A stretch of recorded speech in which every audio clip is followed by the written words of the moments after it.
Icon star Allu Arjun డబ్బు విషయంలో పిసినారి. ఇది ఎవరో చెప్పింది కాదు, ఆయనే స్వయంగా బాలయ్య అన్స్టాపబుల్లో చెప్పారు. నేను డబ్బు విషయంలో చాలా క్యాలిక్యులేటెడ్గా ఉంటాను. నా దగ్గర 100 కోట్లున్నా సరే 10 రూపాయల బిస్కెట్ ప్యాకెట్ను నేను 10 రూపాయలకే కొంటాను. నాకు డబ్బు చాలా విలువైనది, నేను చాలా జాగ్రత్తగా ఖర్చు పెడతాను అన్నాడు. అది నిజమే అని తెలుస్తోంది. ఎందుకంటే నాకు డబ్బు విషయం కాదు, నేను ఎంత కావాలంటే అంత ఇస్తానన్న రేంజ్లో చెప్పాడు అర్జున్. అంతేకాదు తండ్రి అరవింద్ కూడా బాధిత కుటుంబానికి డబ్బు ప్రకటించామన్నాడు. కానీ ఇప్పుడు డబ్బు ప్రస్తావన ఎందుకన్నాడు? ఇక చిన్నారికి సాయం చేసేందుకు నేను నిర్మాతలు దర్శకుడు కలిసి ముగ్గురం వాటాలు వేసుకుని సాయం చేద్దామనుకుంటున్నాం. 1 కోటి రూపాయలైనా ట్రస్ట్ ఏర్పాటు చేద్దామనుకుంటున్నామని చెప్పాడు.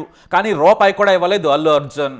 మళ్ళీ నాకు ఫ్యాన్స్ అంటే ప్రాణమని చెబుతాడు. కానీ చిన్నారి అభిమాని చావు బ్రతుకుల్లో ఉంటే పట్టించుకోలేదు. ఆ చిన్నారి తల్లి చనిపోయినా మాటలే చెప్పాడు, సాయం వరకు వెళ్ళలేదు. ఇక సీఎం విమర్శలతో పాటు పోలీసులు అల్లు అర్జున్ చేసిన తప్పిదాలను వీడియోలతో సహా నిరూపించడంతో నాలుగు ఖర్చుకున్నారు. హీరో అల్లు అర్జున్కు కాలు విరిగిందా, కన్నుపోయిందా, కిడ్నీలు పాడయ్యాయా అని సీఎం రేవంత్ రెడ్డి ఫైర్ అయ్యారు. ఎందుకు ఆయన్ను పరామర్శించారు? చనిపోయిన మహిళ కుటుంబాన్ని మాత్రం ఎవరూ పట్టించుకోలేదు. కానీ అల్లు అర్జున్కి ఏదో అయిపోయినట్టు ఆయన ఇంటికి క్యూ కట్టారన్నారు సీఎం రేవంత్ రెడ్డి. ఇక సోషల్ మీడియాలో కూడా తీవ్ర విమర్శలు రావడంతో సినిమా నటులు, నిర్మాతలు చిన్నారి శ్రీతేజ్ కుటుంబాన్ని పరామర్శించేందుకు క్యూ కట్టారు. చివరకు మంత్రి కోమటిరెడ్డి సమక్షంలో మైత్రి మూవీస్ నిర్మాతలు 50 లక్షల ఆర్థిక సాయాన్ని అందించారు. ఇక అదే మెగాస్టార్ చిరంజీవి తమ అభిమానులకు సాయం చేసిన విషయాన్ని మనం చెప్పాలంటే ఒక రోజు పట్టుద్దేమో. ఆయన కనీసం చెప్పుకోరు కూడా. కానీ ఎంతో కొంత వెంటనే సాయం చేసేస్తారు. అవసరమైతే వెళ్ళిపోతారు, పరామర్శిస్తారు. ఎన్ని తప్పులున్నా గొప్పలున్నా మంచి మనసులో కూడా మెగాస్టార్ అనిపించుకున్నారు మెగాస్టార్ చిరంజీవి. 1-2 వేల సార్లు ఆయన సాయం చేశారు. అభిమానుల మరణం మాత్రమే కాదు, ఆరోగ్యానికి, పెళ్లిళ్లకు కూడా సాయం చేశారు. ఇప్పుడే కాదు, తాను హీరోగా ఎదుగుతున్నప్పుడు కూడా ప్రజలకు తన వంతు సాయం చేయడంలో ముందుండేవారు ఆయన. ఇక బాలయ్య కూడా ఈ మధ్య చిరంజీవితో పోటీ పడుతున్నారు. ఇది పోలిక కోసం చెప్పడం కాదు, అభిమానులను కేవలం స్వార్థం కోసం వాడుకుంటున్న వారి నీచపు మనసును బట్టబయలు చేయడమే ఉద్దేశం. నాకు అభిమానులంటే ప్రాణం అంటారు ఒకరు, కానీ ఆయన ప్రాణం పోతే చేసిందేంటి? సరిగ్గా 16 ఏళ్ల క్రితం మెగాస్టార్ చిరంజీవి ప్రజారాజ్యం పెట్టిన సమయంలో రాష్ట్రమంతా తిరుగుతున్నారు. ఆయన మీద ఎన్నో విమర్శలు, దాడులు చేసినా కూడా పట్టించుకోలేదు. సహనంతో పర్యటించేవారు. కొన్ని గ్రామాల్లో ప్రజారాజ్యం జెండాలు కూడా పెట్టనివ్వకుండా కాంగ్రెస్, టీడీపీలు నాడు కుట్ర చేశాయి. అయినా కూడా మెగాస్టార్ వివాదాల జోలికి వెళ్ళలేదు. మెగాస్టార్కు కూడా సరిగ్గా తన కోసం ప్రాణమిచ్చే అభిమానుల మరణం ఎదురైంది. అప్పుడు మెగాస్టార్ ఎలా హ్యాండిల్ చేశారో కనీసం అల్లు అర్జున్ తెలుసుకుంటే బాగుండేది. 2009 ఫిబ్రవరి 10న మొదటిసారి ప్రజారాజ్యం పెట్టిన తర్వాత గుంటూరు పర్యటనకు వెళ్లారు. మెగాస్టార్ పార్టీ పెట్టడమే కాదు, తమ ప్రాంతానికి వస్తూ ఉండడంతో పార్టీలు, ఇతర హీరోల అభిమానులు అనే తేడా లేకుండా వేలాది మంది మెగాస్టార్ను చూసేందుకు వచ్చేసేవారు. ఆయనకు అడుగడుగునా నీరాజనం పట్టారు. గుంటూరులో ప్రెస్ మీట్ పెట్టిన చిరంజీవి ఆహ్లాదంగా మీడియాతో మాట్లాడారు. ఇతర పార్టీల మీద సునిశ్చిత విమర్శలు చేసిన చిరు ఆ తర్వాత పర్యటనకు బయలుదేరారు. ఎక్కడ చూసినా జనమే, ఎటువైపు చూసినా బ్యానర్లు, పోస్టర్లు కనిపించాయి. అయితే సరిగ్గా నారాకోడూరు అనే గ్రామానికి చేరుకున్నారు ఆయన. అక్కడ కనీసం ఒక్కటంటే ఒక్క బ్యానర్ కూడా లేదు. ఆరా తీస్తే అదంతా టీడీపీ వర్గం అని తేలింది. అయినా కూడా జనం చిరంజీవి కోసం బయటకు వచ్చారు. ఆ గ్రామం నడిబొడ్డులో ఎన్టీఆర్ విగ్రహం కనిపించింది. ఆ విగ్రహానికి నివాళులు అర్పించారు. ఆ తర్వాత తెనాలి దగ్గరలోని చక్రాయపాలెం వెళ్లాలనుకున్నారు. ఆ గ్రామంలో కూడా అంతే. కాంగ్రెస్, టీడీపీ స్థానిక నేతలు ప్రజారాజ్యంకు మద్దతు ఇవ్వద్దని బెదిరించారు. కొన్ని బ్యానర్లు కూడా తొలగించారు. కానీ ఆ గ్రామంలో 2 వీరాభిమానులు ఉన్నారు. వాళ్లే అడుసుమిల్లి పూర్ణచంద్రరావు, ఆలా బ్రహ్మం. వీళ్ళిద్దరూ కూడా బాబా బావమరుదులు. మెగాస్టార్ చిరంజీవికి వీరాభిమానులు. ఎవరు చెప్పినా సరే ప్రజారాజ్యమే మా పార్టీ అని తేల్చారు. ఆ తర్వాత మరికొంతమంది స్థానిక కుర్రాళ్లకు సమాచారం ఇచ్చారు. దీంతో మెగాస్టార్కు ఘనంగా స్వాగతం పలకాలి, ప్రజారాజ్యం సత్తా చూపించాలనుకున్నారు. చివరికి ఎదురుగా కొంతమంది కుర్రాళ్లతో బైక్ మీద ర్యాలీగా బయలుదేరారు.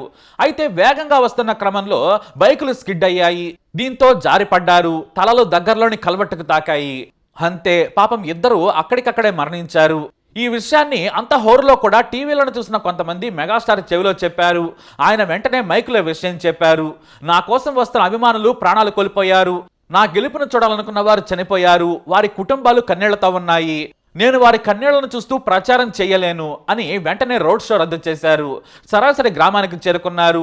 ఒకే కుటుంబానికి చెందిన 2 అభిమానులు చనిపోవడంతో ఆయన వారి మృతదేహాలను చూసి కన్నీళ్లు పెట్టుకున్నారు. అంతేకాదు, నువ్వు 2 ఓట్లు కోల్పోయావా, నువ్వంటే వీళ్లకు ప్రాణమని ఓ యువకుడి తల్లి చిరంజీవిని హత్తుకొని బోరున ఏడ్చేసింది.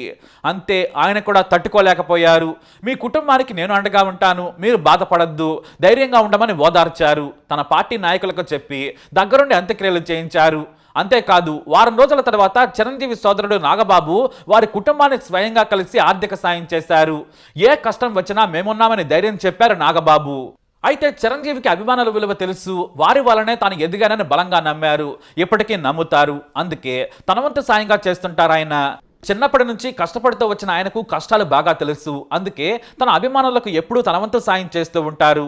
మరి అల్లు అర్జున్ తన మామ మెగాస్టార్ని చూసి నేర్చుకోవాలి. కేవలం డాన్సులు మాత్రమే కాదు, వ్యక్తిత్వం కూడా నేర్చుకోవాలి.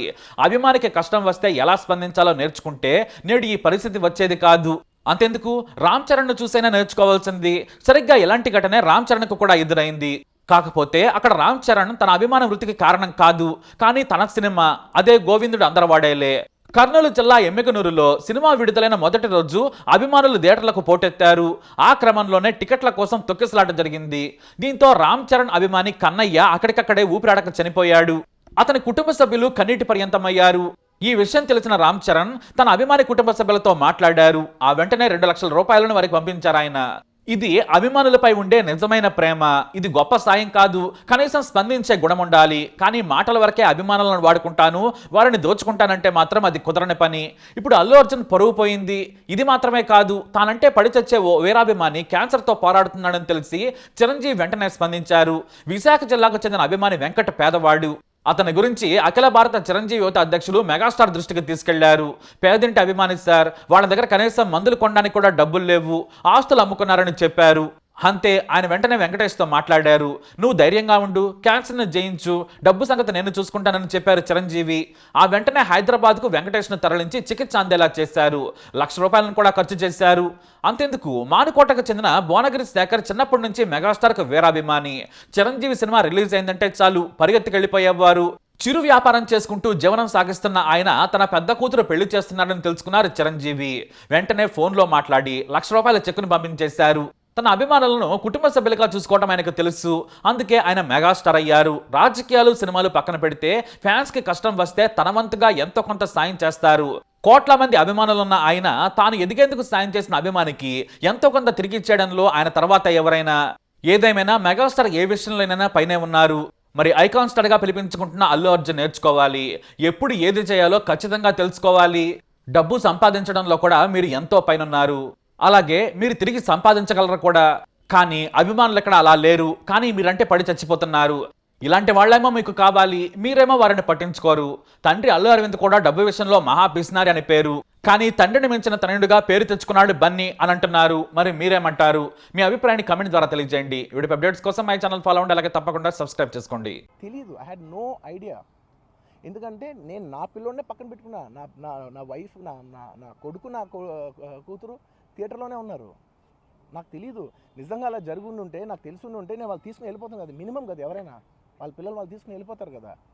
నాకు తెలియని కూడా తెలియదు. సరే పిల్లలు వాళ్ళు చూసుకుంటారు, మనం వెళ్ళిపోతే క్రౌడ్ క్లియర్ అయిపోతే, ప్రాబ్లమ్ సాల్వ్ అయిపోతే, నేను వదిలేసి వెళ్ళిపోయా. అలాంటిది నాకు తెలిసి కూడా నేను సినిమా చూస్తూ ఉన్నాను, ఇలాంటి ఫాల్స్ అలిగేషన్స్ వస్తే చాలా బాధ వేస్తుంది. పిల్లలు ఉన్నారు సార్, పిల్లలు వదిలేసి వెళ్ళిపోతాను నేను. నాకు నా పిల్లలు అంటే ఎంత ఇష్టం తెలుసు. ఎవరైనా ఉంటారు కదా, తీసుకుని వెళ్ళిపోతారు కదా. అలాంటి నాకు క్లూ కూడా లేదు. నేను ఇంటికి వెళ్ళిపోయిన తర్వాత నేను వెళ్ళిపోయిన నెక్స్ట్ డే నాకు మార్నింగ్ తెలిసి ఇలా చనిపోయారంటే షాక్ అయ్యాను నేను. షాక్ అయ్యి ఇమీడియట్గా నేను బాస్కు ఫోన్ చేశాను, మా బన్నీ వాస్కు ఫోన్ చేసి, బాస్ ఇమీడియట్గా హాస్పిటల్కి వెళ్ళి వాళ్ళ కలువు, నేను వస్తానంటే సరే నేను మొత్తం అక్కడ వెళ్ళి సెట్ చేసి వస్తాను, వాళ్ళందరూ ఎమోషనల్గా ఎలా ఉన్నారు ఏంటో మనం ఫస్ట్ చెక్ చేసుకున్న తర్వాత మీరు దిగాలి, ఒక నిమిషం ఆగండి సార్. వెళ్ళిపోయాడు.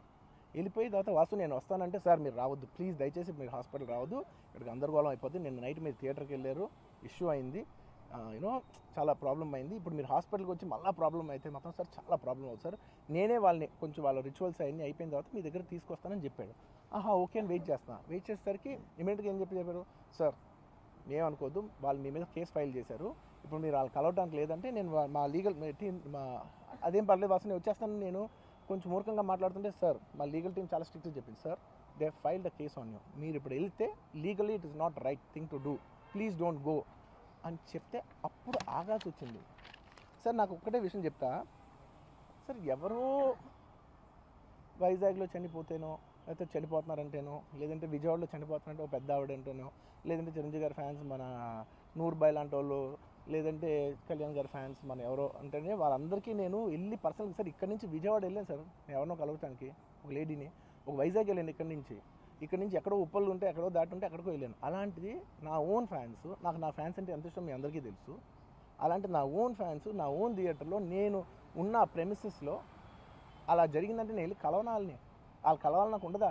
అది మినిమం కదా. అసలు ఎవడైనా వెళ్ళి కలుస్తుంది, ఎందుకు కలవను నేను కలవపడడానికి ఓన్లీ రీజన్ ఏంటంటే I'm legally I'm tired, I can't go.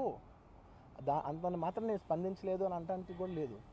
So నాకు ఏం చేయాలో తెలియక నెక్స్ట్ డే సరే వాసు మనం వెళ్ళకపోతే బాగోదు, ఏం చేయాలో తెలియక అప్పటికప్పుడు ఒక వీడియో పెట్టాను. ఎందుకంటే నేను కూడా షాక్లో ఉన్నా, జెన్యున్లీ నేను కూడా షాక్లో ఉన్నా.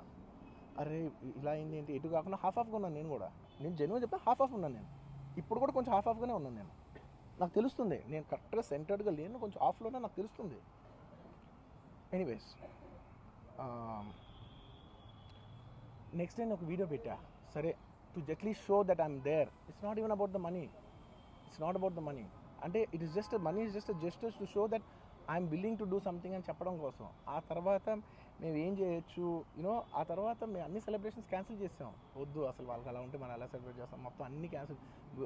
పెద్ద పెద్ద ఫంక్షన్స్ అక్కడ కర్ణాటకలో అక్కడ ఇక్కడ పెద్ద పెద్దగా చేద్దాం అనుకున్నాం. వద్దులే ఇంకా దీని తర్వాత అన్నీ షట్ చేసానని చెప్పేసి ఇంకా నా ప్రయత్నంలో నేను ఏం చేశానంటే, డాడీ మీరు వెళ్ళి కలవంటే ఆయన కూడా కలవకూడదు అన్నారు. ఓకే ఒక స్పెషల్ పర్మిషన్ పెట్టి నువ్వు వెళ్ళు, పోనీ మా ఫాదర్ ఇన్ లా పంపించండి, లేదంటే సుకుమార్ గారు పంపించండి, లేకపోతే వాళ్ళ వైఫ్ని పంపించండి, లేకపోతే ప్రొడ్యూసర్స్ పంపించండి, బన్నీవాసం పంపించండి. ఇలా ఎప్పటికప్పుడు అప్డేట్ తెచ్చుకుంటున్నాను to know what is happening with the kid. అంతే తప్ప నేను అసలు ఏం కేర్ చేయట్లేదు. ఇలా కొన్ని ఫాల్స్ ఎలిగేషన్స్, క్యారెక్టర్ అసాసినేషన్ మాటలు వచ్చినప్పుడు మాత్రం చాలా బాధ వేస్తుంది. నేను ఎన్నైనా తీసుకోగలను, నన్ను నమ్మండి, మీ అందరూ తెలుసు ఐఎమ్ స్ట్రాంగ్ పర్సన్, నేను చాలా ఫేస్ చేస్తాను, నేను తీసుకోగలను, నేను తట్టుకోగలను. కానీ ఇలాంటి అన్నప్పుడు మాత్రం ఇంత లో పాయింట్లో